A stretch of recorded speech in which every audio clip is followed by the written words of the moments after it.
All right, we're good to go here. Thanks for waiting. So today we're just going to go over a few different things. We're going to go over a few rules as well as some new things that the USGA has graced us with in 2017, as well as just some baseline things about kind of how to be a good rules official, some good habits and things to get to while you're out there working. All right, so officially, we borrowed this photo from the USGA, and it's a really good photo. Guys on there helping giving a ruling, and he's also following a very important rule. You always make sure to keep the player between you and the water hazard in case you fall in. It's very important. You know, he's got very good fundamentals there. Which hopefully you'll learn after going through all this. All right, so some goals and objectives for officiating when you're out there. You know, we're out there to decide questions of facts. We're not out there to kind of speculate on this or that. We're trying to figure out exactly what happened, who was involved, and when it happened, so we can get the correct ruling.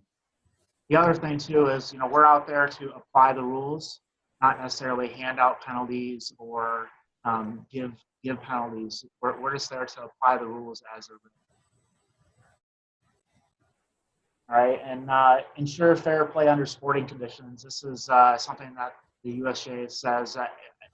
I interpret this as we're out there to protect the field, right? So we're out there to make sure that it's fair for player 1 and player 84, regardless of, you know, what hole they start on, what time they play, what the weather conditions are. It's our job to make it a fair and playing field, or a fair playing field. Maintain decorum and spirit of the game. We're obviously out there to be good representatives of the game of golf and to make sure that we're displaying great etiquette to the players that they follow in our footsteps.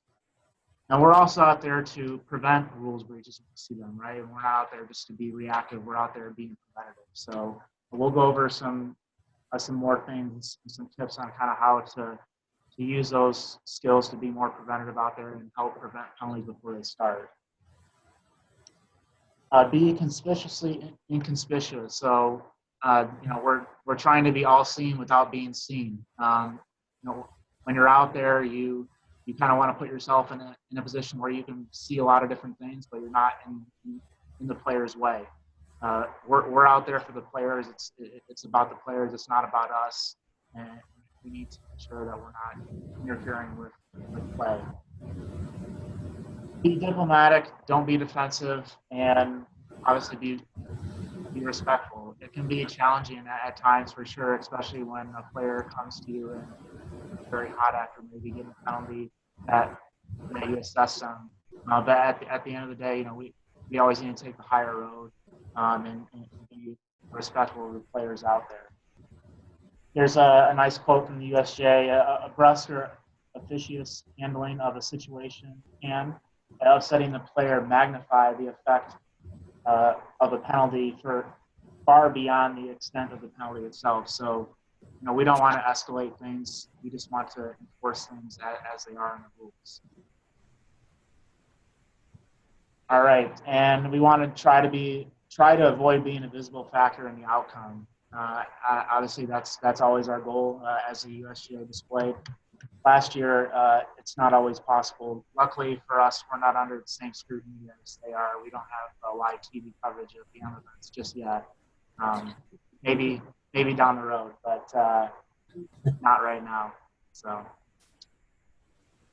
all right. So, talking about preventative officiating, every official has their own kind of style in terms of how they like to approach players, kind of, you know, what they like to say, when they like to step in. You know, really, our goal is to prevent as many rules violations as possible. And you know, when we step in, when we don't, really depends on a lot of different factors. So here's some on the screen here. The experience level of the field, it's going to be different for junior golfers as opposed to Michigan amateur field. You're probably going to want to step in earlier with junior golfers. Maybe the number of officials out there, the experience level of the officials. if I was going to work the U.S. Amateur, I would not be gung-ho jumping in right away because I would be one of the least experienced officials there. So all these things have a bearing on when we want to jump in and kind of the approach we want to take. And now, Craig, if you want to kind of talk about. Well, an example might be a lot of times we're out there and there's years playing. Now, if you're at the Michigan Amateur and the players in the process of doing it, I would pretty much sit back and make sure that those players generally know how to apply that, how to determine it.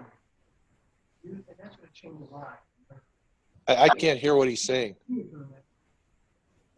Yeah.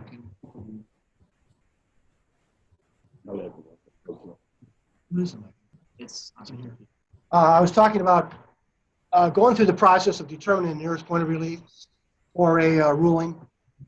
If you're at an experienced event where experienced players are playing, like the Michigan Amateur and such, I would generally sit back and make sure the player is going through the correct process.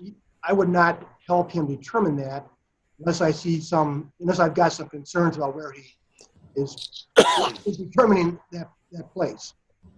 However, if you're at one of our junior tournaments, those players are pretty much need your assistance. So you've got one extreme at the juniors, and you have the other extreme at the Michigan AM, again, GM championships.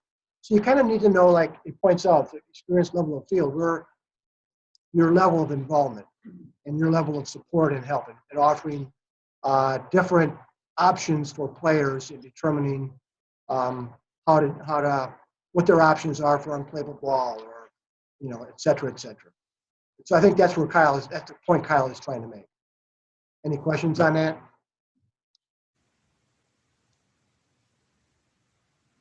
Thanks, Craig. Yeah, I mean, just again to echo what Craig said. I mean, really, it varies based on the event you're at, and you'll start to learn it and get better the more events you work. And when you go to a junior event and you see 4 people standing around a water hazard, you probably better get over there, because chances are they're waiting for someone to tell them what to do, because they don't know. Whereas if it's, like Craig said, at a Michigan AM, if they don't know how to do a water hazard, then they've got larger issues. So yeah, thanks, Craig. Right, and then officials have the right and the obligation to advise the players with respect to the rules when it seems necessary in the following situations. So if you see a person teeing a ball outside the team ground or in front of the team markers, that's, obviously you want to go in there and say something. For match play, order of play is very important. That's one of the roles as a make sure that we're controlling the order of play. Announcing and making procedural requirements, so if they need to mark a ball, or if they need to have a fellow competitor observe them lifting the ball, something like that. Also, it would be courteous to let the players know when they can or when they can't clean the ball. So if you're giving them relief for a lateral water hazard, you could let them know, hey, you can clean that ball. It's all right. And then when a ball marker has not been returned to its original position, a lot of these things are also things that players that are playing with the players should, with good etiquette, advise other players as well. But we're kind of the last resort, the last stop to make sure these basic things don't get issued. Another example would be you'll see a lot of time player will go to hit a provisional ball, but they won't say provisional ball. A lot of times I'll go in there and step in and just say, are you hitting a provisional ball? And then they'll say yes. Okay, now they're absolved from not putting the ball in play under stroking distance. So just little things like that we can do to avoid ruling situations down the line.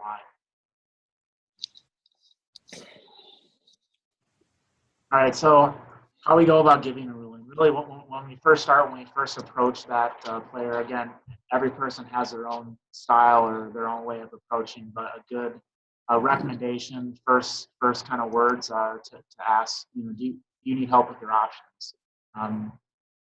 Something along those lines. I don't know, Craig, if you use anything different, but something along those lines is good. All right, so then we become the investigative reporter out there. We're trying to figure out who was involved, what happened, where it happened, when it happened, because all these things are important. First question we always need to ask when we're talking about the rules is it stroke play or match play? Because as you'll see, or as you guys know, there's a big difference between match play and stroke play ruling. So we need to know that. We need to know who was involved. Was it a caddy? Was it the other player? Was it a fellow competitor? Was it an outside agency? All these things that you need to know in order to give the proper ruling. Where it was it on the team ground? Was it on the putting green? Was it in a hazard? All these things make a huge difference when it comes to giving that final ruling. So when we're in this process of trying to figure out, it's also okay to look at your rule book.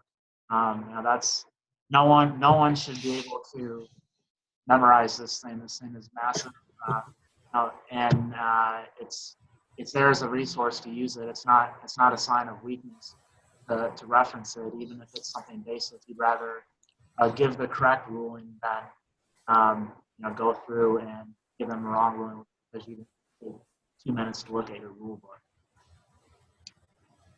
Right, and then as always at our events, you can always ask for assistance from a rover or the official in charge. They can always come over and help. One thing that I would recommend the rules was instead of asking the rover to come over there and do the ruling for you, try to talk through the ruling with that rover or with the official in charge so that you can get some basic knowledge, and then hopefully that official or that rover can communicate with you the right ruling. And it could be as simple as Dan coming over the radio and saying, I've got a player that's going to take an unplayable. I just want to double check. You've got your 3 options, and Dan goes through his 3 options, and I say, okay, sounds great. So just little things like that help you get better at the rules. It also helps everyone else that hears these things get better. I know when I first started, I would always try to get, when someone says I got a ruling, I'll get my rule book out, get ready to go, and get ready to find where it was, and I try to beat the person to the answer. And I was never involved in those rulings. That I did to help learn. So not only are you helping yourself by talking through rulings on a regular, you also help everyone else that's out there. All right, and after we're done, obviously, we go through the process. We're going to stand there with the player if they're taking relief from a car path or something like that. You're going to have them drop it, go through everything, and then at the end you'd say your ball's in play, so that player knows that, again, that they're ready to go. Also, a good thing to kind of stick around and watch them hit that shot, unless you're forced to go somewhere else, just in case something happens between them and after they hit that shot. But that's kind of a good basis of giving a ruling out there. I'm sure you guys will all give lots of rulings out there. Lee? I would just add, Kyle, from my own experience, that it's much better if you're a new official or you're unsure of a ruling to ask for help before you say your ball is in play. Definitely. So I think emphasize new officials, sure, get the rover or whoever is involved is close by to help you and guide you, right, as opposed to making a decision. Right. No, definitely.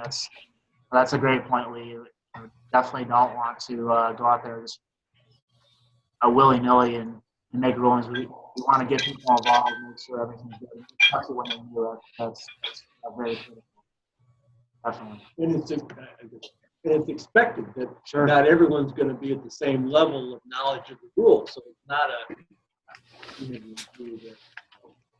condemnation of somebody's ability as far as the rules are concerned. As you said, that's how you learn, and that's how you become more comfortable going forward. And Definitely. Yeah. What do you recommend in terms of your rules of football? Oftentimes, players just put the ball into a bad spot. That's really in the best of spirit. Would you suggest a certain demeanor and approach talk to them? Are we really happy, smiling and everything? Are we at a funeral? Or how do you? How would you like us to behave? Because candidly, when I was 15, 16 years, and I know as a participant, if somebody came up to me and was really, really happy about it, help me. Right. Yeah. Now, the question for those of you guys that aren't here, it was what type of demeanor or what type of approach do you want to take when you're approaching someone that needs a ruling? So I think personally, you kind of want to stay as even keel as possible. You don't want to be too high, too low. It can be awkward at times. Just to give one example, one of the most awkward cart rides ever is taking someone back to the tee after they've lost a ball. It's very awkward, but you obviously don't want to be super pessimistic, but not super optimistic either. Just even keel. Sometimes even just telling them, "Hi, how's it going?" Just very even keel. I don't know, Craig, if you have or anyone else, but Generally, I'm pretty quiet on those rides back to the tee. I'm not making small talk. And I want to emphasize too what Kyle was talking about. We players in our tournaments, they are our customers, and we are providing them the service that we want them to continue to utilize. As a volunteer, you are the face of the GAM organization, and from the time you arrive on site to the time you depart the site. So your actions and your behavior towards the facility staff, the fellow volunteers, the competitors, keep in mind those are all the face of GAM, and we want you to treat our customers in a proper manner. So when you approach a player in a bad situation, I'm pretty even keel. I'm not, we're here to help. So that's the emphasis that I make. What can I do to help? Well, how can I assist? Generally, it's I let the players dictate the mood, and I pretty much follow along with how they're doing out there, out on the course. all right.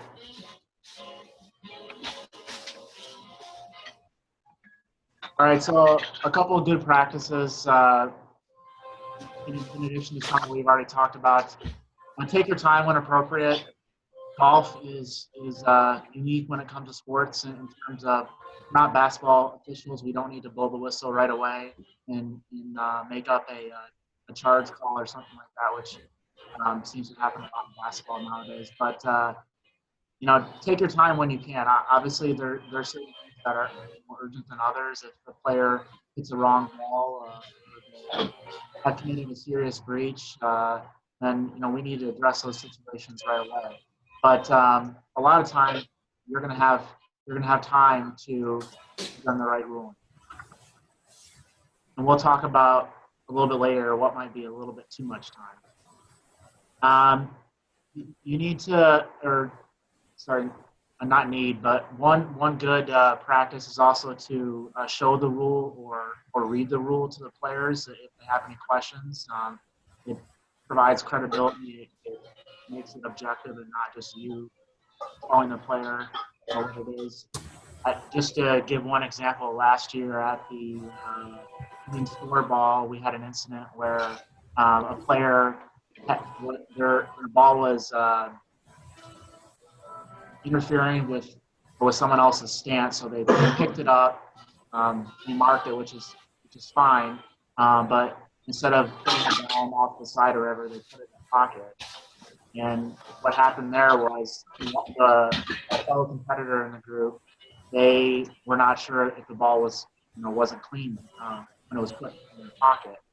And the player couldn't say with 100% certainty that the ball wasn't clean once you put it in the pocket. So, unfortunately, it was a penalty because the ball may have been clean, and you couldn't say that it had not been clean. But when I said that, she I don't think she necessarily believed me, or she just thought it was not the right ruling. And looking back at it, I wish I just would have got the rule book out and go to that decision, because there's a decision talking about that. And had I done that, it wouldn't have been an issue. She would have went back and So the decision in the rule book is that if you put it so the actual decision is a player throwing their ball to a catcher. And so basically it says that it's decision 21/3.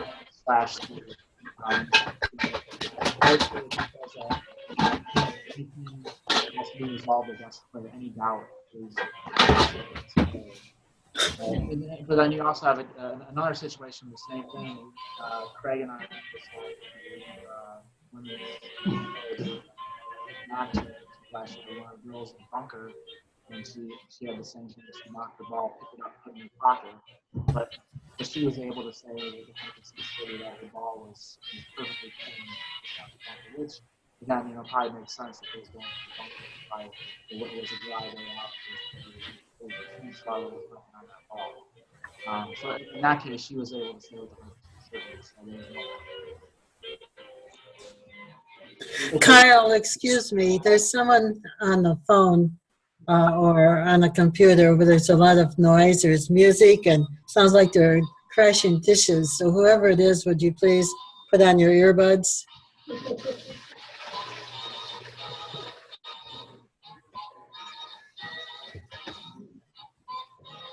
Or they could just unmute if they're not using earbuds, just unmute the phone, or mute their.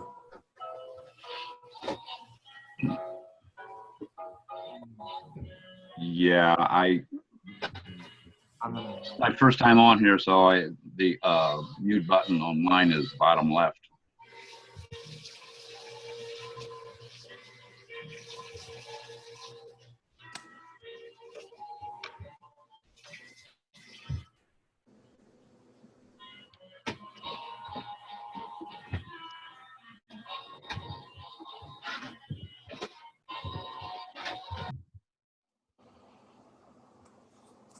I think it stopped. There we go. Good. Thank you. All right.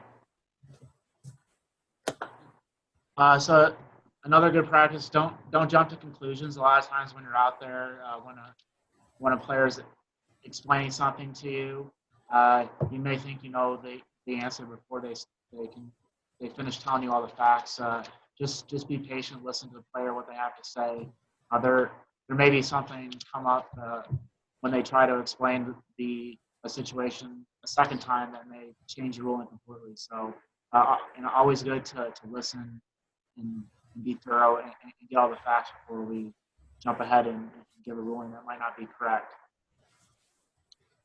And then lastly, it's always good to tell the player that they're going to get a penalty, right? That's important, but also not a bad idea to tell the person keeping the score as well, so that we don't have any issues with the wrong score being put on a scorecard, especially in junior events. Start to see this a lot more because the kids may not forget, or they may conveniently forget to apply a penalty. So telling more than one person is always a good practice.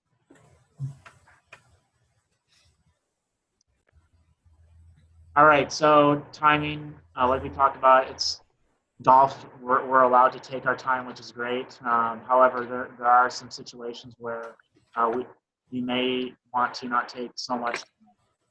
So this picture here, as I'm sure everyone knows, this is Dustin Johnson on I think the fifth green at Oakmont, and explaining to the rules official what happened when his ball moved. And the ruling that was given at the time was that there was no penalty.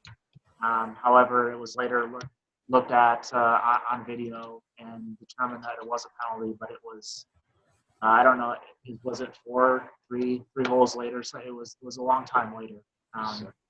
Yeah.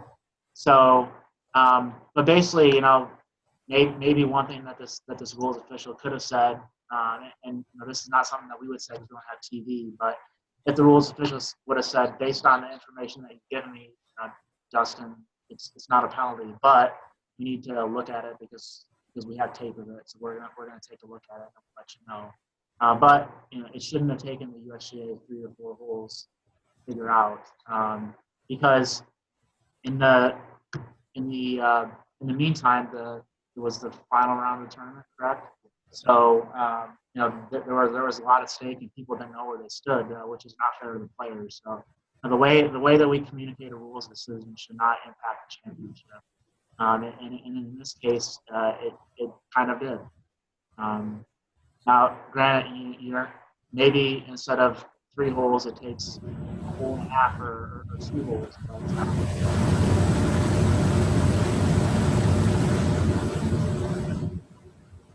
someone.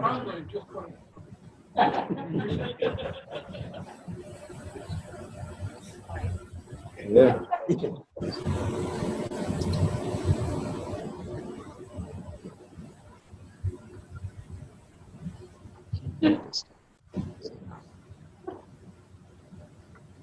All right. So anyway, there was one year at Oakmont, and also last year at the.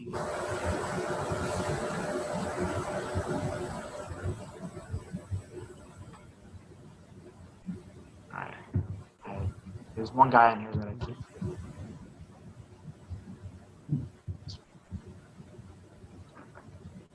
All right.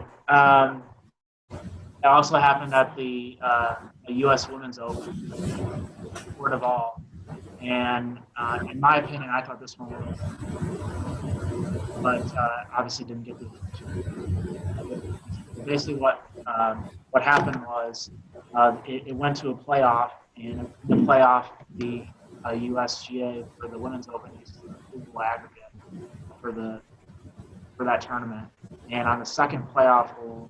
One of the players, Anna Norquist, was in a bunker. On her take back, she moved like 3 or 4 pebbles of sand. That was only visible because Fox, in her great coverage, was down there, zoomed in, and saw. And knowing it was impossible to see by the eye, but she did it. The sand did move, and then eventually, after they looked at it, that was on the 17th hole. Their approach shots, I believe. They were informed on the 18th hole during their approach shots. The 18th hole at Court of All is a par 5, so it was her 3rd shot, and Anna Norquist had just hit her 3rd shot, and then they notified her.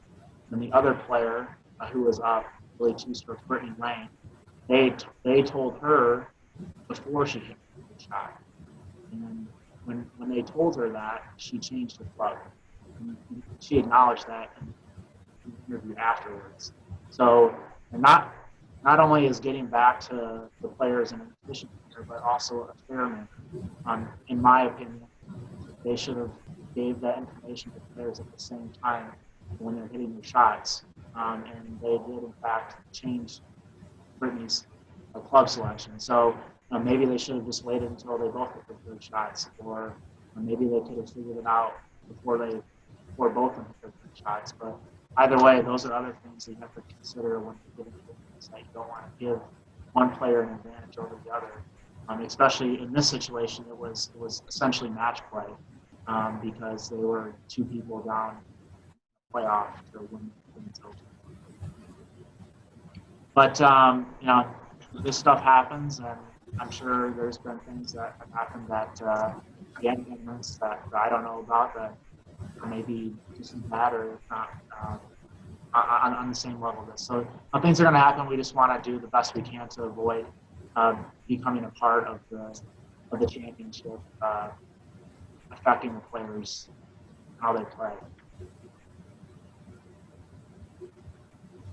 All right. So here's I was just doing some reading. This is just whatever a quote. I like quotes. So it's a quote from Michael Lewis. He's an author. He's wrote Moneyball, The Big Short, and Liar's Poker. I think it was one of his first books. I think that's one of his.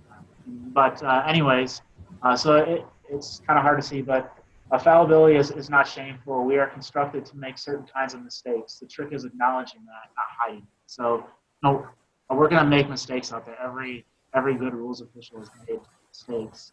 So don't be afraid to make them. But at the same time, like Lee said earlier, we want to make sure that we are calling in resources, when we can, and we're in situations like this where we're around a table and we're able to make mistakes without any consequences, so to speak. This is a good place to try to make those mistakes and make guesses and put yourself out there, because that's how you learn. And I'll talk about it in a little bit, but one of the rules that we talked about today, I learned it because I messed it up. And we all don't have that opportunity to make mistakes and learn, because we are running very high level. We don't want a lot of bad rulings out there. So at the end of the day, don't be afraid to make mistakes. They happen, and we just learn.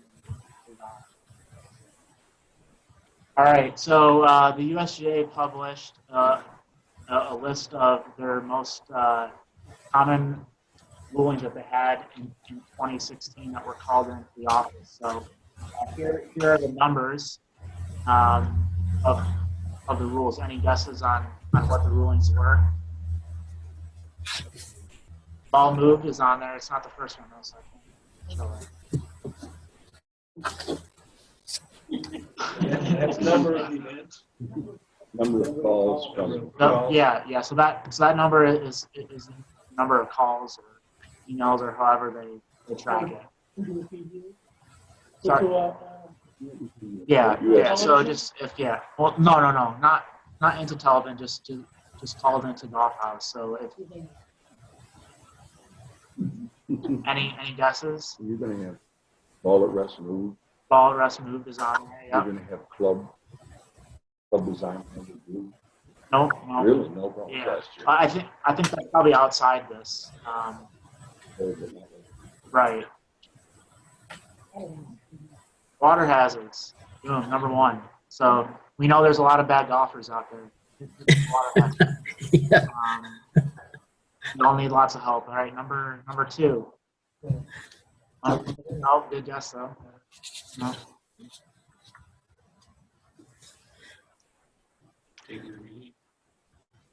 Taking relief is part of it. From what? Unplayable live.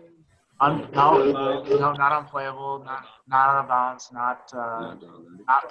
Obstructions. And removal obstruction.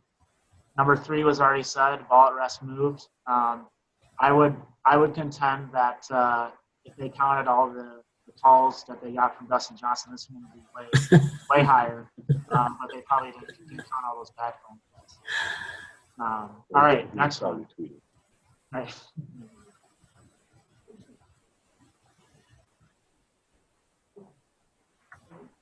Yeah. That's why it's so easy. But that was only if you missed the shot at the first. It's where it ended up, Jim, right? All right, so the last two were actually both new or change rules from last year. They're both in Rule 14. So the first one was striking the ball, which at first when I saw that, I was like, do people have a problem hitting the ball? But then anchoring's in there. So anchoring was a change for last year. So that makes a lot of sense that one was called in about a lot. Also has handicap issues related to it as well. Because Gene, correct me if I'm wrong, but if someone anchors, that's not a postable score, correct? Right. It's only postable if they take the penalty for anchor. Is that correct? There's no maximum. It's a penalty every time you do it. You could take 2 a hole, I guess, or 4 if you took 2 strokes at it. That report, they're using a new term. It's called flag line option. The number 1 Right. is where you take the point of release and flag and go back as far as you want. So they're calling that flag line option. Yeah. They changed the terminology. JW brought up a good point. He said in the first one, in the release that the USGA had, they instituted a new term of a flag line option to help kind of explain that that rule a little bit better to people, which I think is a good thing going forward. And the last one was, I think someone here mentioned, artificial devices and unusual equipment, rangefinders. Primarily last year they changed it from being an automatic disqualification to a 2-stroke penalty. So there was a change there, which makes a lot of sense. But right, yep, DQ on the second now. So makes sense. Very interesting to see kind of what gets called in. Definitely makes sense. It'll be interesting to see this year what they are without any new rule changes, to see kind of what takes over those bottom 2, because I would guess that they'll fall out. But, all right.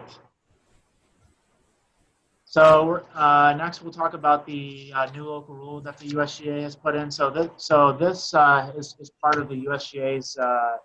They're working on modernizing the rules, and they're going to be phasing in these changes. I think a lot of them are going to be coming into effect in 2018, the new rules book, but also throughout time. And they wanted to get a head start, as you'll hear in the video here, with this new one, and it conveniently addresses the situation that happened at Oakmont last summer. So I'm just going to pull up the video here. We'll watch it, and if we have any questions, then we'll hopefully we'll be able to pull the video up. You don't expect us to memorize that. The link? No.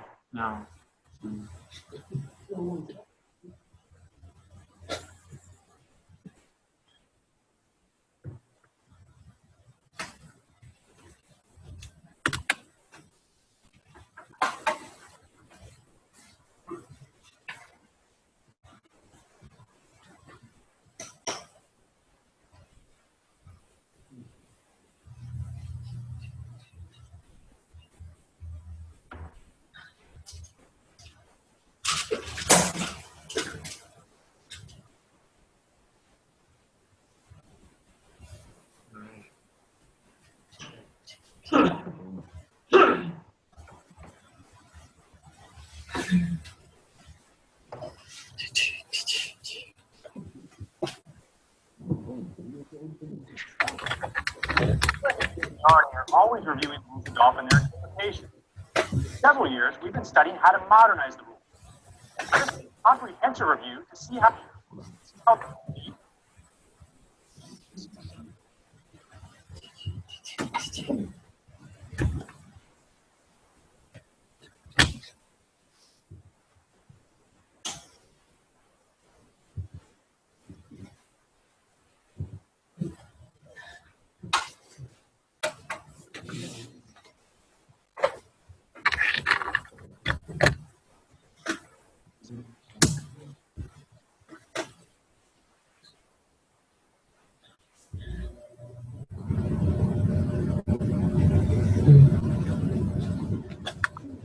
All right, can you guys out there see the video on the screen?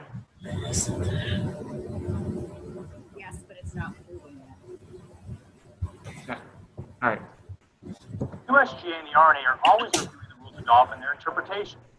For several years, we've been studying how to modernize the rules. Now, this is a comprehensive review to see how the rules could be made easier to understand and apply by golfers throughout the world.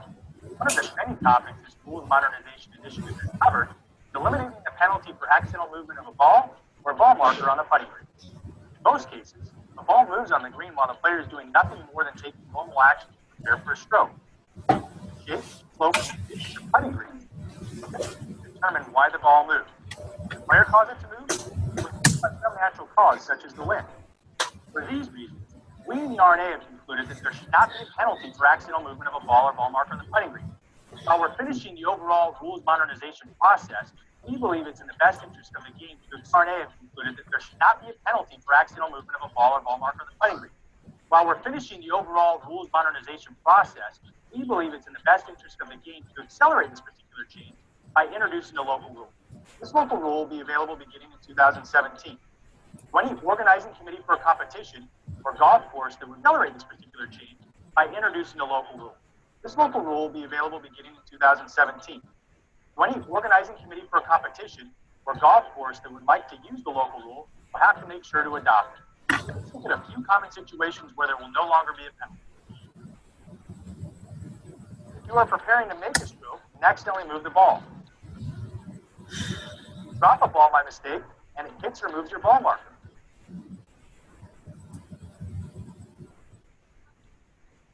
If you drop the ball marker and it hits your ball.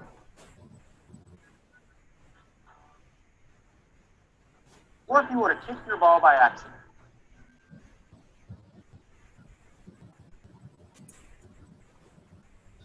And this applies not only to you, but also to your playing partner, an opponent, caddies, or any equipment that accidentally moves your ball or ball marker. It's important to remember that these circumstances only apply to a ball on the putting green and not elsewhere on the golf course. Now, the USGA and the RNA intend to adopt this local rule for all of our championships and qualifiers beginning in 2017. We also expect it will be green and not elsewhere on the golf course. Now, the USGA and the RNA intend to adopt this local rule for all of our championships and qualifiers beginning in 2017. We also expect it will be widely adopted by competitions and golf courses throughout the world. So be sure to check with the golf shop at the course you play to see if the local rule is in effect. Our common goal is to make the rules easier to be widely adopted by competitions and golf courses throughout the world. So be sure to check with the golf shop at the course you play to see if the local rule is in effect. Our common goal is to make the rules easier to understand for golfers at all levels. For more information on the rules of golf and this new local rule, visit our website at usga.org.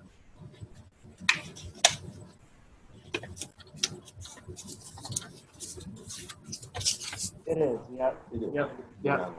So the Steph asked a good question.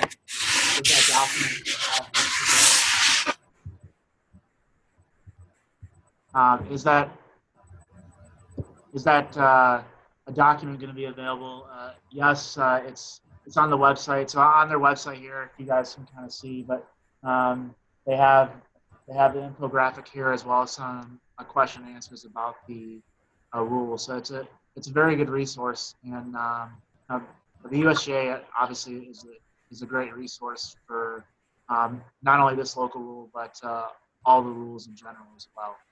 All right, so we're gonna I'm gonna just pull up the presentation really quick and get the a PDF up there so we can just look at it really quick. Yes. I guess you'd actually make our life a lot easier. Only Only on the green. Only on the green. On the green.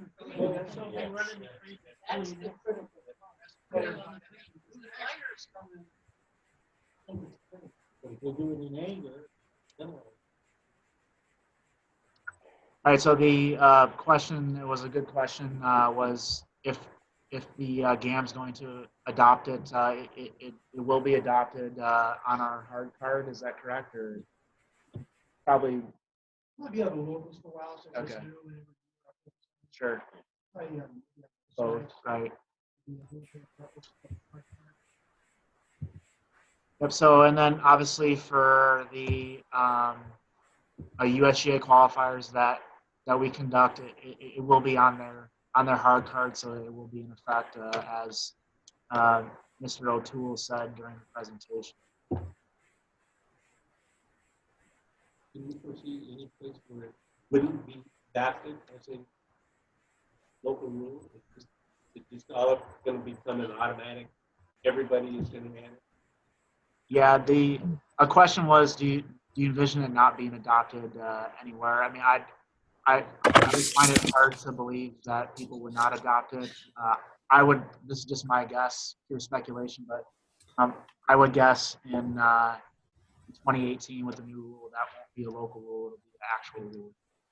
So, I would think they would remember. right, yeah, They couldn't do it for next year. right, right. But there is still some interpretation from officials relative to a ball moving that wasn't accidental. Right, so there is sort of accommodations for replacing the ball or letting it play it as it flies, or still requires some official interpretation and involvement. I agree, yeah. You're still gonna have wind and water and move to the new position. Won't be replacing the ball. It's only an accidental act. So with that in mind, have we understand whether, let's take Dustin Johnson as an example, something close to that. If I ground my club,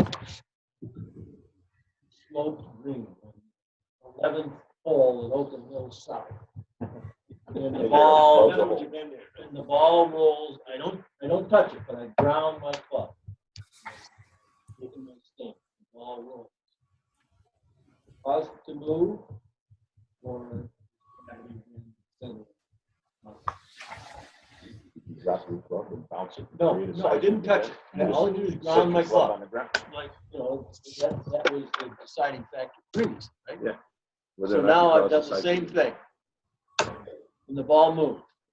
So have I accidentally caused it to move, or have I, is the ball, these other factors, gravity and conditions of it? Right.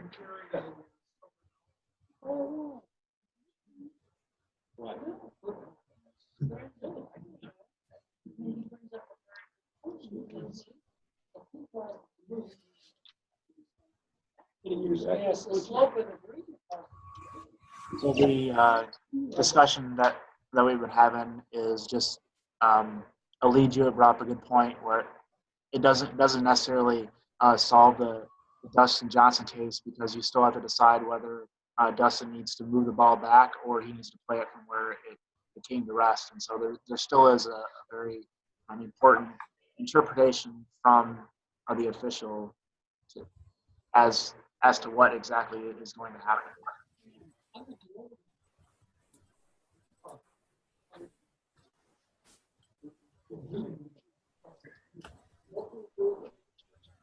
Well, I think they changed.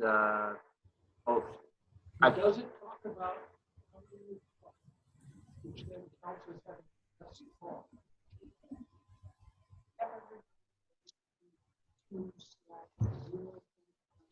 All right, so if everyone wants to open up their decisions book, or if they have it 18-2/0.5.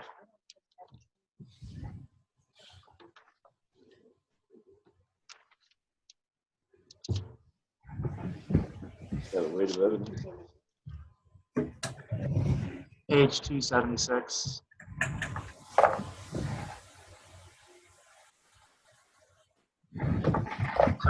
So Gene is saying that this is still the governance of correct, Gene? That the weight of evidence is still going to be weighed and determined based on this decision here. So we'll give everyone a minute to read it. It's a fairly long one.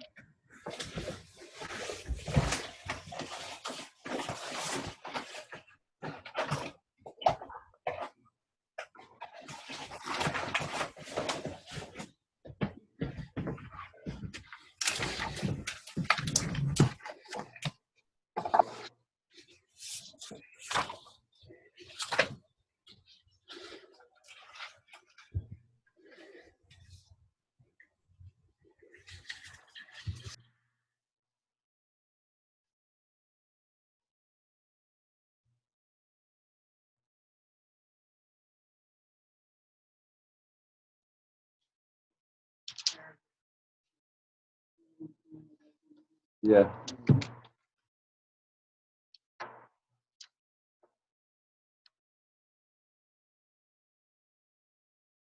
Yeah, but I'm suggesting if you did ground stuff.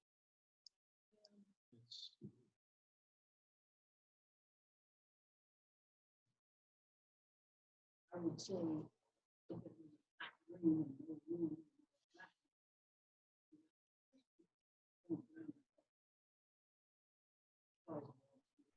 Well, yeah, but it didn't use the net. I know. Done it hard I and know. not hard. So, right? I mean, that's kind of I'm just trying to understand. You're gonna have to decide. Once you got it, you're covered. It's pretty much deemed that you were fine.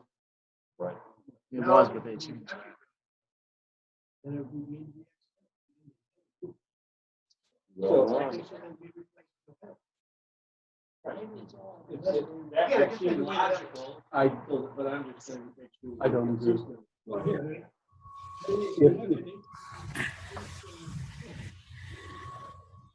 He just puts it back where we started. If he does ground his club, then he's gonna make. Circle of marching. Yeah, but certainly if it's stopped like a club head, then it's an accident. But you're talking about before that. If he hasn't moved a ball, which defines who he wants to be.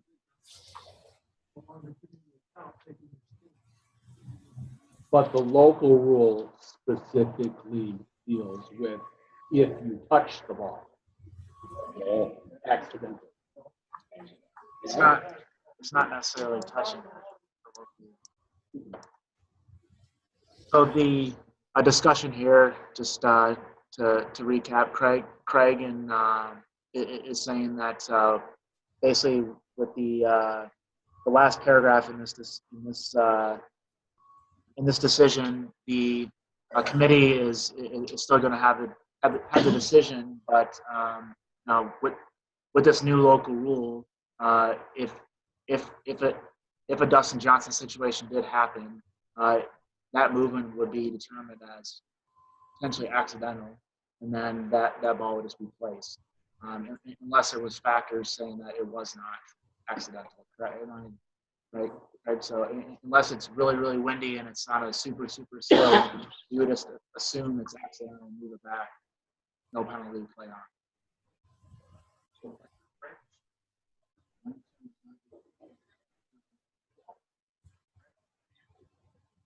You're okay. Move it back. You move it back and no penalty. Yeah, hitting the ball, actually doing anything to cause the ball to move. You replace the ball and no penalty. But the issue becomes if it moves on its own, or if you ground the club and you haven't done anything, you haven't touched the ball, then you play it where it lies, or do you take it back? And if you play it from the wrong spot, then you've got a penalty. That's the crux of the issue, right? I mean, The scenario that I see is the player goes up and he's in proximity to the ball and he does something and the ball moves. Okay, and he now steps away or steps back. And if you're there as a rules official, hey, the ball moved. Now you're gonna have, okay, now what did you do? Did you cause it to? No, I didn't cause it to move. I didn't touch it. You're gonna say that, and therefore you're then gonna say, okay, you didn't cause it to move. Okay. Place the ball or play it where it lies, and you play it where it lies and move on. And if you get into that situation, that's going to be, I think, probably one of the most common issues in dealing with it.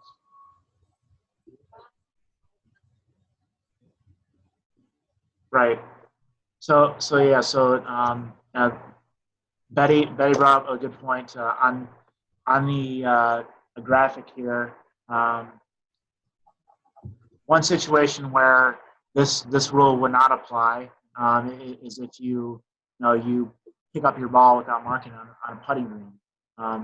That would be a situation where the movement would be not accidental, it would still be a 1-stroke penalty.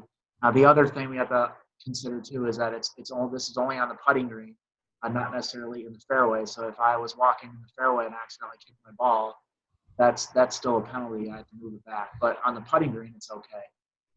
And the other thing that we're discussing here is just, again, there's still that decision that needs to be made by the committee.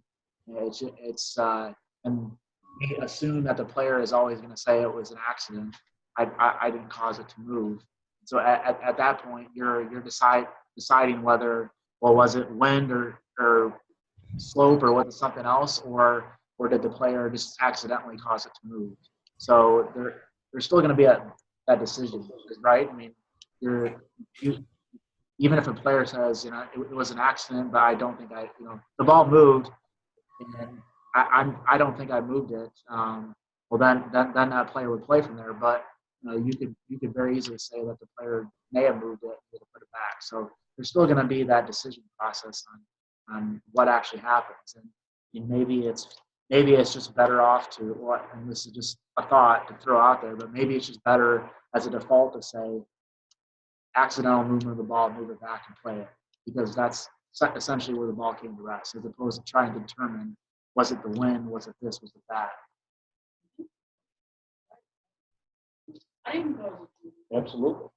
Now all of a sudden we've got players. Especially if it moves and rolls into the hole. Right. Exactly. So the USGA must address.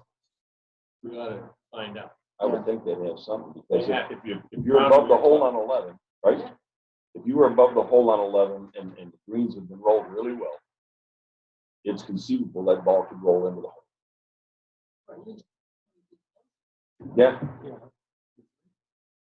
Down the slope all the way. Out of Yeah. And it was accidental.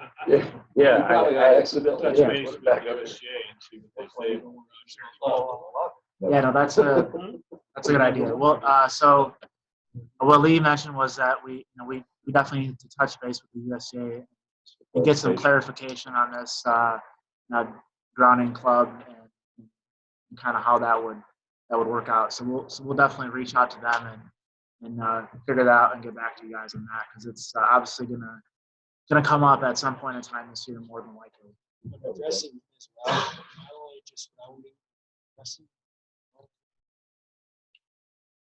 Well, The only thing now that they're different. affects it Yeah. is you don't have to pick your stance. On Right. Grounding your Yeah, club, exactly. right? Yeah. That's So yeah, addressing no doesn't longer- matter stance. It's just the club. The second one's talking about a player accidentally. No, it's not the same thing. I did that. It's only on. So again, this graphic up here is available on the USGA's website. We'll also have it at our events for people to look at or whatever if they'd like. It'll most likely be in all the starters boxes and with the official in charge. So we'll definitely have this. We'll probably get a lot of questions about this, to be expected. And then we'll get back with the USGA and get back to you guys on exactly what they did, because like Lee said, they had to have had the same discussions that we're having right now. So we will get back to you guys on that. What if a player, in his procedure, utilizes his putter and to put it on the ground and mark the position of the ball, and he's going to stand there and leave the putter on the ground, and then pick the ball up, clean it, put it back in that position. He's marked it with the putter and didn't move it. In now putting the putter down, in that case, he accidentally moves. Is that a different situation, or is that? If you can't, Yes. That's an accidental movement, isn't it? Yeah. Right. Yes. It would be. Okay, and so in that case, it was accidentally moved. You're now going to replace the ball where it originally lay, and then pick the putter up, get it out of the way, and then rep it again if you want to do that. But that's the That's the scenario that. But I think, correct me if I'm wrong, Gene, but I believe that would have been okay even without this local rule, correct? Yeah. Because it was directly attributable to marking the ball. So.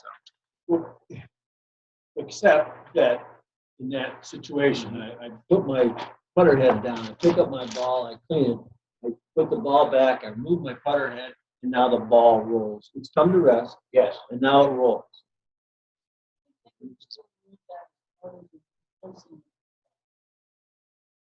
Right, which means what? If it was a rest, you remove the ball and now it goes, Yeah. or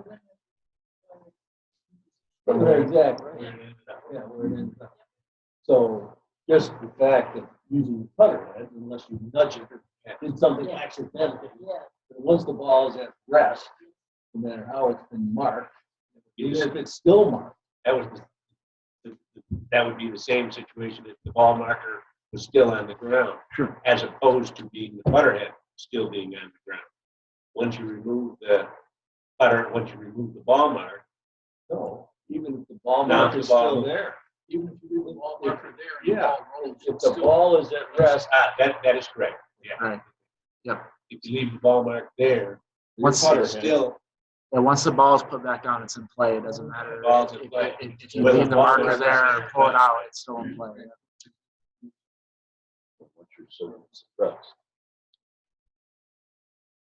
All right, we'll go. So really quickly before we get into the rules, just a couple of things about studying the rules. I don't know. I hope some of you guys are going to have or will be going to a rules school. I know a few of you guys have said that you're going to. So great. Kudos to you guys that are going. And hopefully next year we'll have one in Michigan that will make it a lot more convenient for. Well, So that's we heard. Nothing's official until it's on the website. Exactly, but the last we 'cause heard it was was- Auburn right. Hills because they couldn't get it. Yeah, because it was supposed to be this year, but then it got pushed back. So, but word on the street is that it's going to be next year in Auburn Hills. So, all right. So the definitions; those are the most important things. Those are the building blocks of the rules. For those people that are new to the rules or want to get a better understanding of the rules, definitely recommend studying the definitions.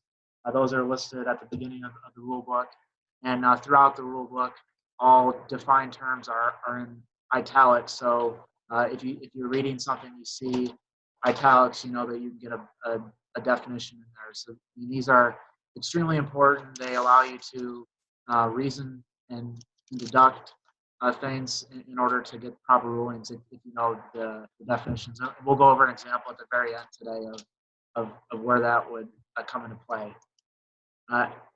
Learn the way you learn best. So everyone learns differently. Everyone has their own things. So some people are visual learners. I would say myself, I'm a visual learner. Some want to hear it or want to see it written down. There's a lot of people that learn that way. There's some people that learn kinesthetically by actually doing things. So when Jean has her rules rug out there and she gets people to go through and do it, that's a very effective way of teaching people, because a lot of people will learn by actually doing it as opposed to even seeing it being done. Doing it makes it ingrained even more. Exactly. So visually, if you're a visual learner, I would definitely recommend going to the USGA's website. They have a lot of great videos on the rules. They're somewhat basic in terms of if you have a really good understanding or have volunteered a lot, but that's definitely a good resource. If you do sign up for rules school, the USGA has a great resource called USGA University that you can use as practice tests. Lots of different things in there that are very, very helpful. Another thing, tab your decisions books. It's really important when you're out there, especially for those that are looking to take the test at the rule school. In order for you to find the answers quickly, you need to know exactly what the rules are. So tabbing your rules, like a lot of people around the room have them, is very important and allows you to get to the correct ruling faster. I don't consider myself a great rules official, a good rules official, one in learning, but and one thing I am good at, or I think I'm good at, maybe not, but one thing I think I'm good at is being able to find the rule in the book. So I don't know this entire decisions book, not even 2% of it, but if you told me something, I could probably figure it out and get to it. And having those decisions or the rules tabbed and knowing how to use an index and knowing where to find stuff in contents and things like that are very important. All right, and then last but not least, test. The more quizzes you take, there's lots of quizzes on the USGA's website. There's a lot of resources out there that have tests. Some may be more challenging than the other. The Metropolitan Golf Association, they have a famous, very challenging test that's borderline ridiculous, but it is very challenging. Yeah. So keep testing yourself, keep asking questions, and then the most important thing that a lot of you guys already do is volunteer, right? So that you're able to study the rules by volunteering and being out at events, going to events, especially with some of our events, the juniors, the net events. You're going to see a lot more rulings than you would at, let's say, a Michigan Amateur, because we'll spray it a little bit more, and they're a little less experienced when it comes to the rules. So working those events is a great way to learn and get better. Now, if anyone around the room has any other suggestions of people that have gone to rule school or anything that has helped them learn, but all right. So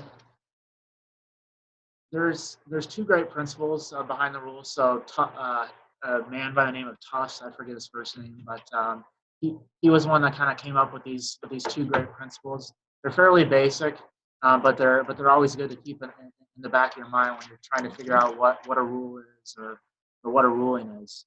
So the first one is put your ball in play at the start of the hole. Play only your own ball and do not touch it until you lift it. Makes sense, right? But as we know, it's not always possible. When I duck hook my drive in the water, I'm not going to swim to the bottom and go hit that or play it out. So there are things in place to help us continue to play a ball and finish. But if we did this throughout the whole round, we probably wouldn't have any issues. Second one is you play the course as you find it. If you're in this lie, you play it. If you're in that lie, you play it. So it's another very important principle. Again, we know that we're not always going to play it as we lie. If the ball's on a cart path, we may not want to hit it from there. We may, but we probably don't want to. And so the rules allow us to get away from some of these things. But again, if we keep these two principles in mind, it really helps us get a good understanding of this. This is a nice quote from the USGA that they put in there. To be able to accept the breaks and still go on playing your game has always been one of the tests of the true champion, a test which is more important to meet successfully in golf than in any other sport. I think that's very true. Also applies to this very well. So as you can see here, oftentimes golf is a crazy game, and you could hit it in the middle of the fairway and have the worst lie. It could be in a divot. You could hit it in the heather and have a great lie. It's very random, and that's why a lot of people say, and I agree, this golf is a 4-letter word. It's a son of a, So, but I know, but golf is a 4-letter word. So, but anyways, you're gonna get bad breaks, you can get good breaks. You just kind of have to roll with the punches and go with them. All right, so rule 1. The first rule, the game of golf consists of playing a ball with a club from the teeing ground into the hole by a stroke or successive strokes in accordance with the rules. And you can see it's maybe a little hard to see with this font, but you can see that this teeing ground here is in italics. So that is a definition. Hole, stroke, strokes, rules. Those are all definitions that you can see in the definitions as well. All right, so Rule 1-2, exerting influence on movement of the ball or altering physical conditions. So a player must not. So must is an important word when you're reading these rules. So the player cannot, must not take an action with the intent to influence the movement of a ball in play or alter physical conditions with the intent of affecting the playing of the whole. So I underline the intent to influence and alter physical conditions. Obviously, it's in the title, but something important, kind of a key words to focus on, because not only are we looking at movement, but we're also looking at intent as well and changing conditions. All right. Now there are exceptions to this. Just like a lot of these rules, you're going to see exceptions in there. So the first one, an action expressly permitted or expressly prohibited by another rule is subject to that rule, not Rule 1-2. So kind of the overarching theme here is that the specific is always going to govern the general. And we'll go over an example of what this looks like in a little bit here. But this principle applies to not only this rule, but a lot of different rules throughout the book. All right, an action taken for the sole purpose of caring for the course is not a breach of Rule 1-2. And that decision on what is considered caring for the course is 1-2/0.7. And so if you wanted to turn to that and read it really quick, you can kind of see what is clear or what is defined as caring for the course.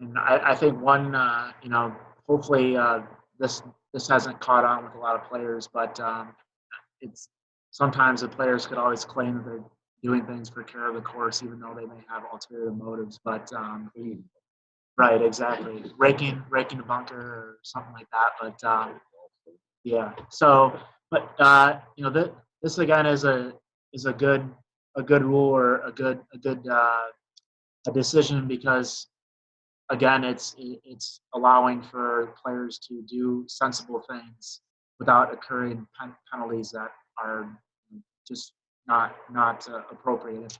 If someone had to walk across a bunker and was exiting on the other side prior to this part, they were penalized if they raked the bunker while walking to the other side. Whereas now that they're just doing it for care of the course because they're going to exit on the other side.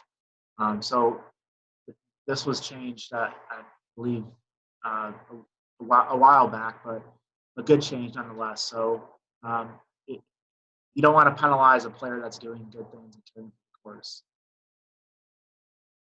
Even if he's assessing the technique, he's saying the patient's down. Right. He just wanted to walk to the other side to get his flow. Sure. All right. So any questions about that? Right, so the penalty for a breach of Rule 1-2, match play, loss of hole, stroke play, 2 strokes.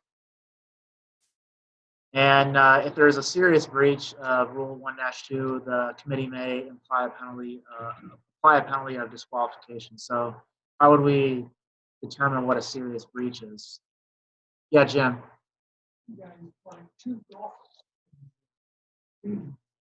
One of them hits the ball into the bunker, 200 yards from water.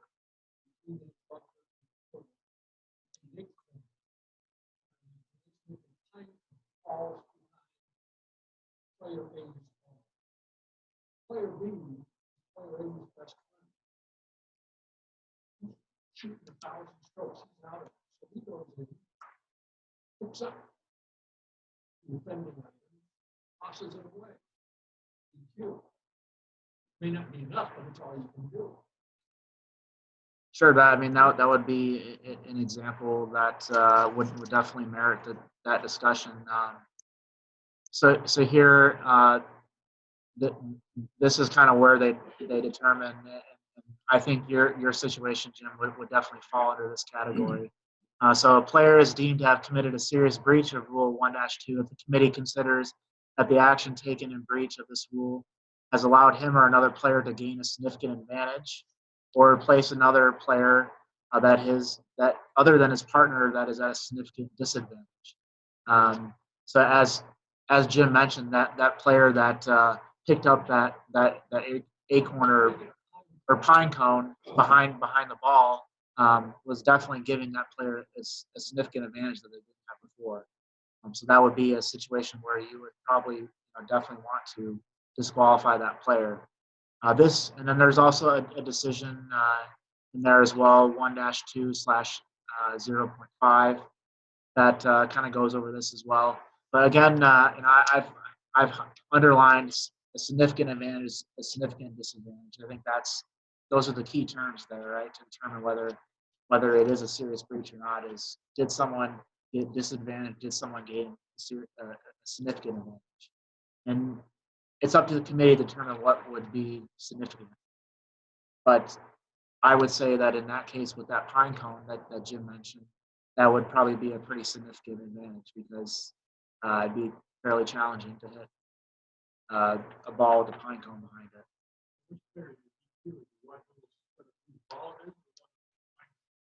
You were the one that moved the pine cone. He hasn't done anything. Yeah, he hasn't struck it. No. I mean, you would, yeah. I don't know for sure, but I would believe I'd have to look at it, but I would believe that you would want to get that pine cone placed back. Now, if that player tried to stop him or said, yeah, go ahead, do that, or if the guy if player B, let's call it, asked player A whose ball was in question, is it do you mind if are you okay if I move that? And they said, yeah, go ahead and move it. Then then he probably would be disqualified too. But if the other player, if player B just moves the pine cone, player A wasn't there to stop him, or he did it so fast that he couldn't stop him, then player A would be okay. Decision 1-2/1.5 talks about altering the line of play symbol. Right. It says player A doesn't have any responsibility for putting the branch back. Put the pine cone back. Okay.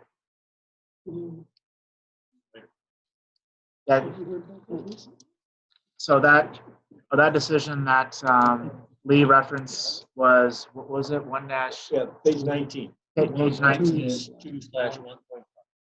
1-2/1.5, and based on that, this player would not be entitled to place that, or would not have to place that pine cone back if the player didn't move it out, based on the situation we've been talking about here.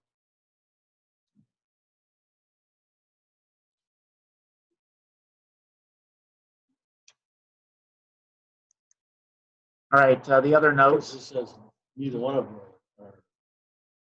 are penalized. That one does. Yeah, so I guess that's the exception. Jim's scenario, you did it. Yeah, you did Right. it deliberately. So Right. Yeah. So again, I think it comes down to the committee and determining what would be significant, right? All right, the second note, in stroke play, except where a serious breach resulting in disqualification is involved, a player in breach of Rule 1-2 in relation to the movement of his own ball must play the ball from where it was stopped or if the ball was deflected from where it came to rest. If the movement of a player's ball has been intentionally influenced by a fellow competitor or other outside agency, Rule 1-4 applies to the player.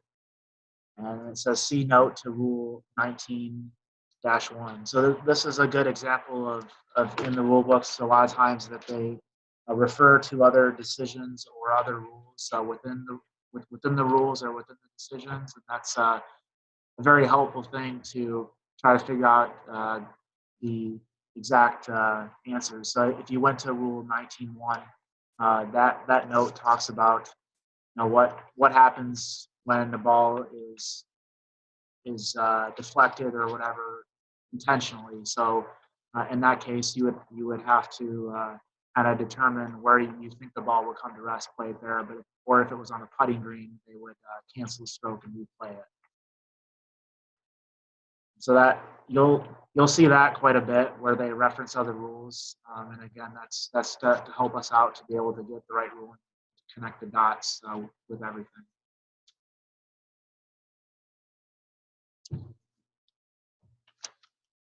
All right, then we got another video here. This happened in 2011. So we're gonna switch out to this really quick.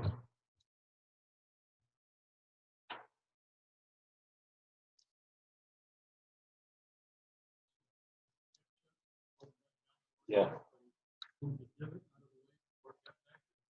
Yeah. I don't need videos. I just Yeah. He was smiling when he did it, and he realized what he did.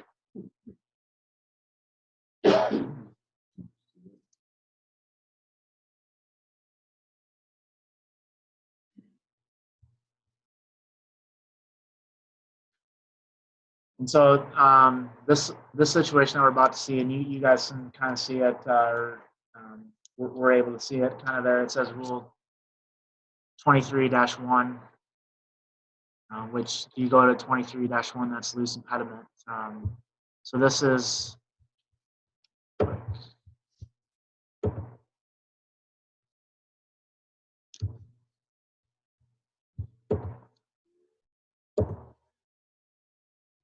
and so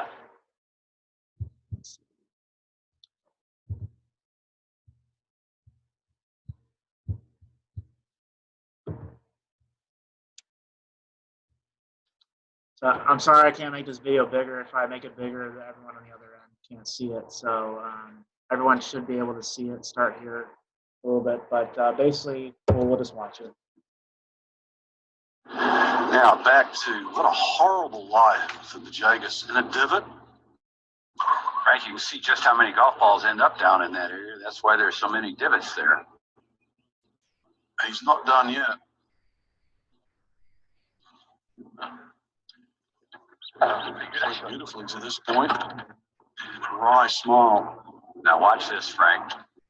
Good chance it'll find another divot again. It's amazing how these balls go to the same area. Let me go to the foot. That may not be a divot, but it's a small depression.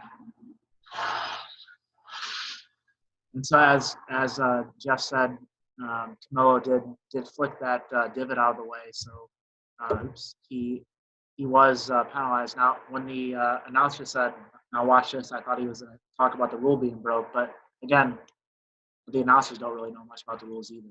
However, the last rules class I did go to, Dottie Pepper was there in attendance. So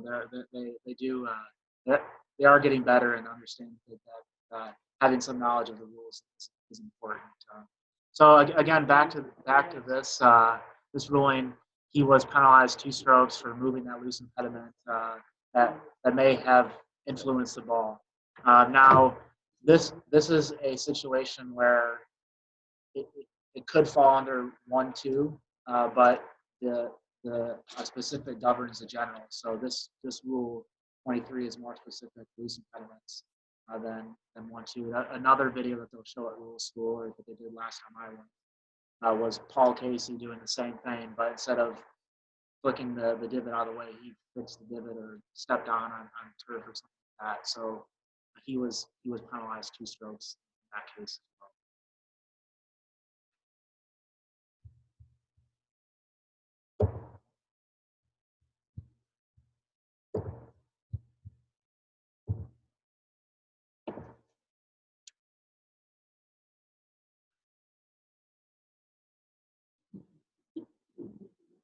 This might be the fastest time to get back to the presentation.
What's the blimp story? What?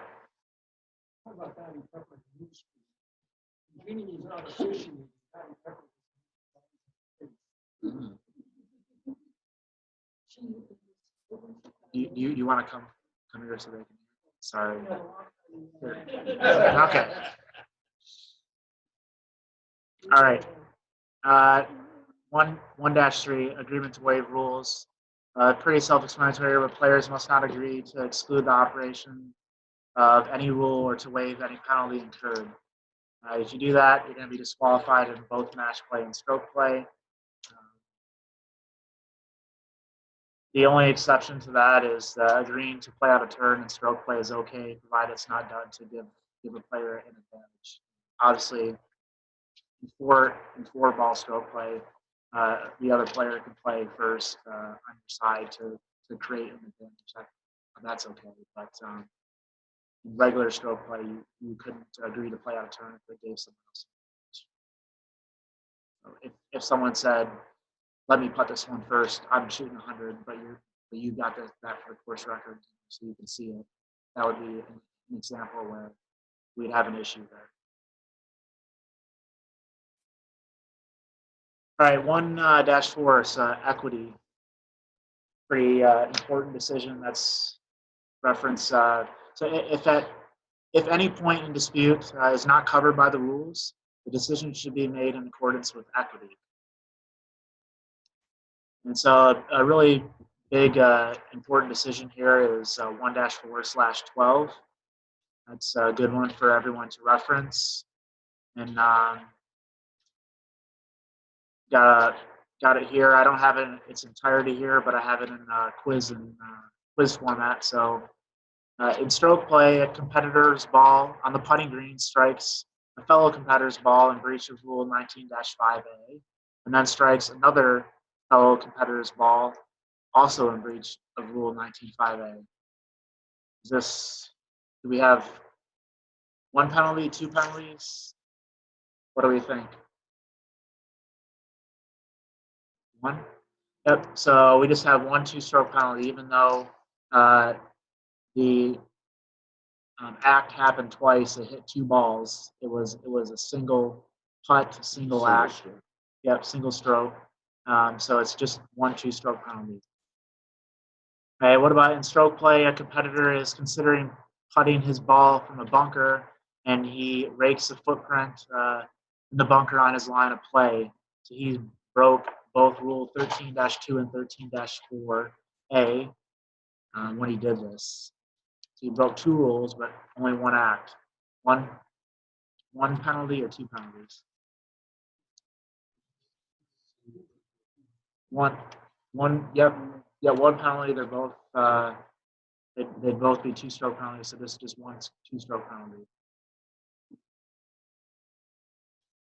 Nine-stroke player takes 2 practice swings in the lateral water hazard and grounds his club both times. So he did twice. Two separate acts. Only 2 strokes, right, Jim? Yep. So just one two-stroke penalty, because the acts were related. They were distinct, but they were related. But in that case, he only gets 1 two-stroke penalty. All right, same situation. I do that again. I take my 2 practice swings and I ground my club, and then I hit it, and I don't get it out of the lateral water hazard, and I go up and I do the same thing again. Two more practice swings, grounding my club. Exactly. Right. Yep. So it's 2 different acts. So kind of how that's broken up is that stroke is what breaks it up. The kind of breaks it up into 2 separate, as everyone's saying. So good job. 2 separate 2-stroke penalties, so 4 strokes. Then there's other ones listed in there as well. I think if everyone wants to read it over, but it's a really important one to understand it, and it applies to lots of different rules throughout the book and on the golf course.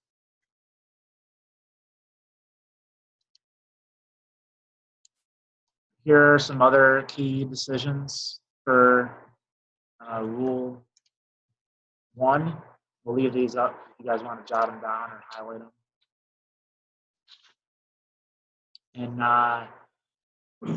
1-4/10, that's, I don't know if it's necessarily super important for us in Michigan, but if you're doing a lot of work down in or playing a lot of golf down in Florida or in South Carolina, and you deal with the Gators a lot, this is one. So that's how I learned that when I used to work in South Carolina. We were at just outside of Hilton Head area, and this girl's ball was just inside the lateral water hazard, but it was very playable. She's right-handed. She was playing, and it was a very easy shot, pretty much like being in the fairway.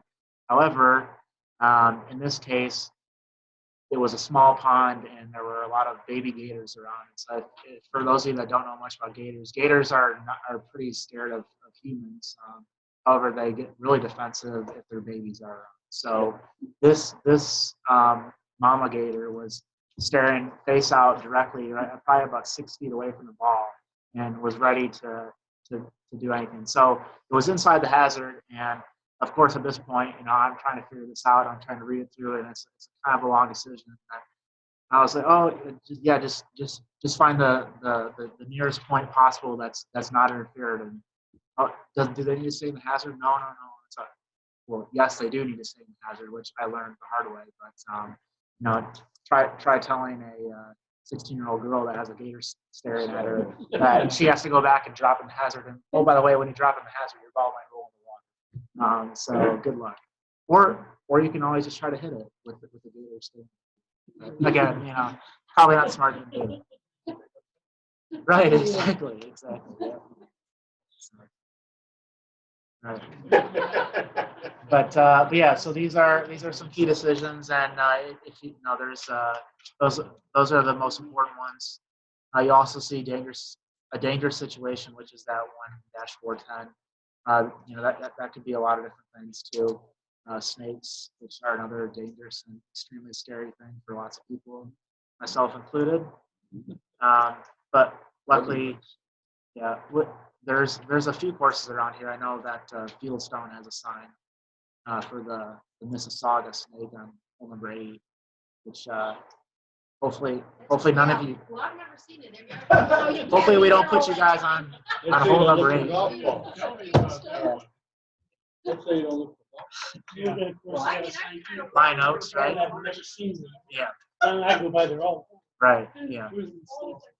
Yeah. So, Betty, they had. Tell me there's snakes there. They have it by the tee, so you know you would never know if you drove it backwards. Yeah. Yeah. Well, that's what I was thinking about that. Right. All right. Any questions for Rule 1? Yeah, Jim. Those don't want to learn by rote. That is, to memorize and look at it as a matter of logic. This rule is one that you sort of skip right over. But it is the basis, logically, so much of what happens. The two quotes you have from Tufts about the whole starts, don't touch it, and the other one was play the courses you find it. If you add the demand, unless the rules allow it. Play the courses you find it, but if your ball is on a cart path, then the rules will allow you to do something else. The first section here consists of playing the ball with a club from a teeing ground into a hole by a stroke or successive stroke. Add to that during a stipulated round. Things that happen before a stipulated round typically don't count. Things that happen after a stipulated round. Golf is played hole by hole, advance your ball only by hitting it. Actually, you can add an approved ball with an approved club. Right. I mean, it sounds so simple, but as you go on, all of it relates back to that. The other one, and the one about the time. I mean, if I were arguing with the committee, another overarching rule or concept is that a golfer gets the benefit of and is stuck with the results of their last shot. So, for example, golfer's ball is in the bunker. You can't take the loose impediment out. But if a golfer that the golfer's playing with takes the divot and the divot lands on top of their ball, they can remove that divot because they are entitled to and stuck with the results of their last shot.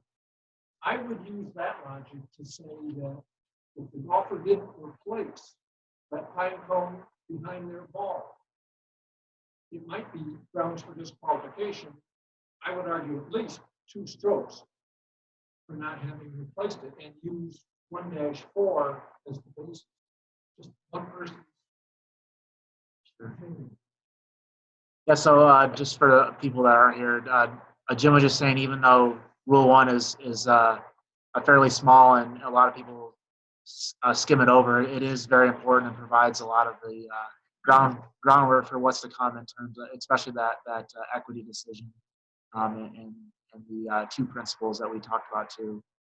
I don't know if anyone has any comments about the last part on Gene, if you, but I don't have. Well, there is a decision that says the use of elements do not you do not have to do this. However, that's in the decision that is being moved because of somebody else's stroke.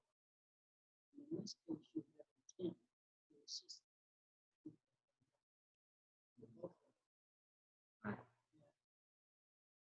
And so the for those of you that aren't here, sorry, we'll get this microphone thing fixed for next time. But Jean was just saying that she agrees that with Jim that with the situation with that pine cone again that we're talking about that a player moves that probably in equity we would have that player put that pine cone back.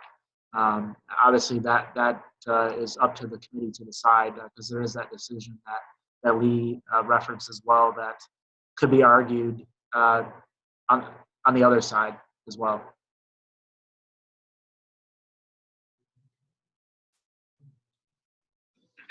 All right, Rule 13, except for 13.4 because that will be next week. All right, so 13-1 general, the ball must be played as it lies except as otherwise provided in the rules. So one example of that is ball at rest that's moved. So in that case, if you did cause the ball to move, you would not play it as it lies. You'd put it back where it was, not play the ball as it lies. Improving lie area of intended stance or swing in the line or line of play. So a player, got that word again, must not improve or allow to be improved, position or the lie of his ball, the area of his intended stance or swing, his line of play or a reasonable extension of that line beyond the hole, the area in which he is to drop or place a ball. Then the question is, what does improve mean? And the rules talk about that in decision 13-2/0.5.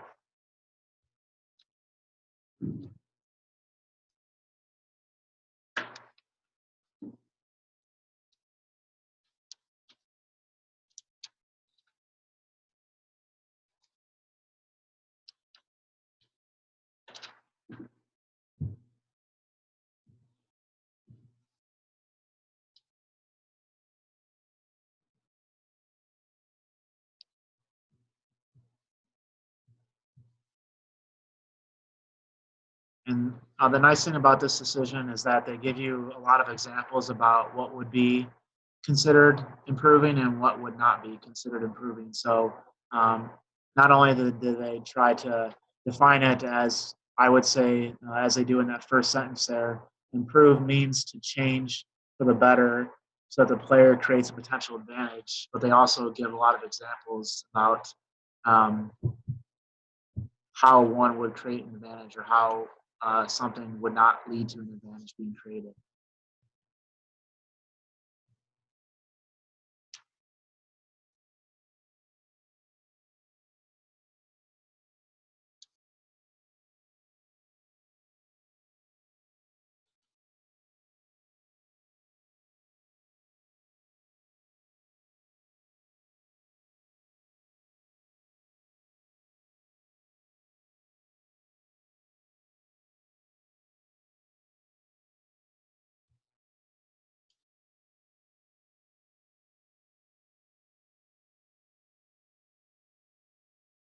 All right, and then you can't improve by doing any of the following, which again, a lot of it is listed in this decision here. Pressing the club on the ground, moving, bending, or breaking anything growing or fixed, including movable obstructions and objects defining out of bounds. So out of bounds states, that's one that you cannot move. Creating or eliminating irregularities of surface, removing or pressing down sand, loose soil, replace divots or other cut turf placed in position. Except removing dew and frost or water as well. Except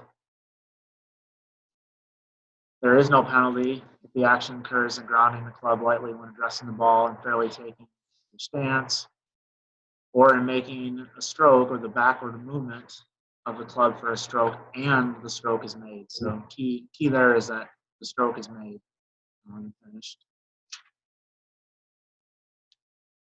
Or in creating or eliminating irregularities of surface within the team ground or removing dew, frost, or water from the team ground. So you see that a lot of, or not a lot, but I've seen players with their club hit up some turf on tee box of par threes to put the ball on a raised piece of turf. That's fine, no issues there. But if they tried to do that in a fairway, it'd be a penalty.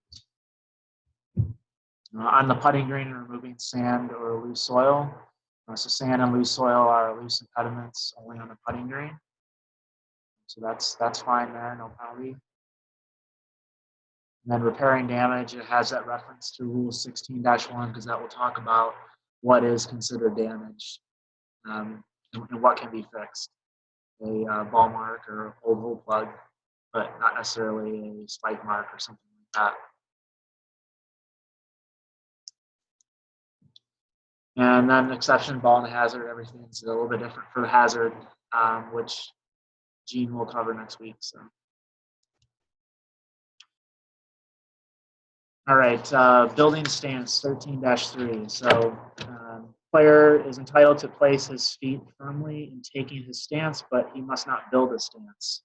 So this decision here, 13-2/1, kind of talks about what is fairly taking your stance, and you can kind of anything beyond fairly taking your stance or would be considered building a stance.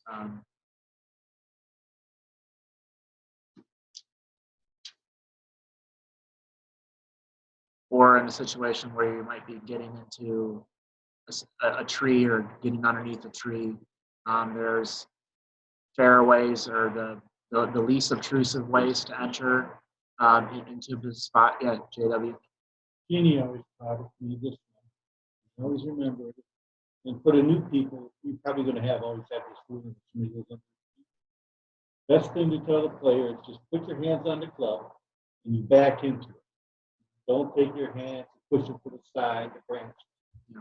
So if you back into it that way, you break something. It really is, there's no penalty. Right.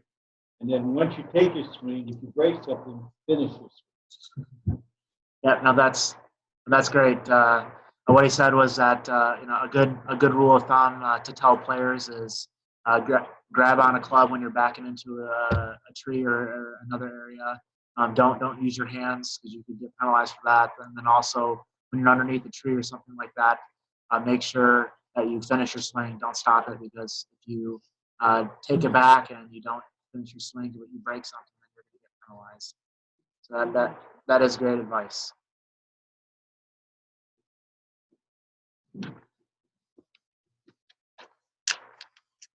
All right. There's also a phrase, man. Least intrusive. Yeah, least obtrusive. Trying to find the least obtrusive way to taking a stance. That's definitely important, Greg. All right, key decisions for 13. 13, again, we already went over them. I'm sure you guys read them here in class, but just again to see them. And then just kind of talk about what JW was just talking about, but also a good example of the importance of understanding the definitions. 13-2, 14 14.5, page 182. So a player's ball lies under a tree. The player fairly takes a stance and starts his backswing with the intention of making a stroke. Near the top of his backswing, his club strikes the branch and breaks it. At that point, he discontinues the swing.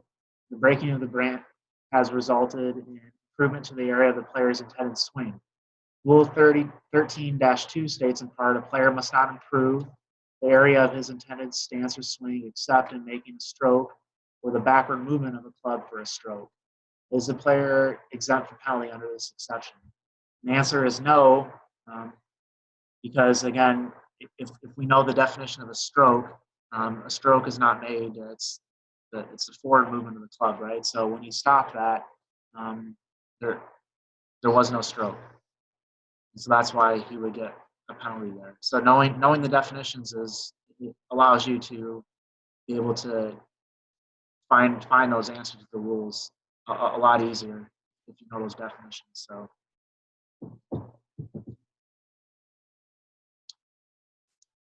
All right. Any questions? All right. Well, that's all I've got this week. Somewhat good on time. Next week, Gene will be talking about bunkers. So lots of different rules where that's addressed, but should be a fun one. And yeah. So be around if you guys have questions. Thanks again for coming. Appreciate you guys coming. So Good job.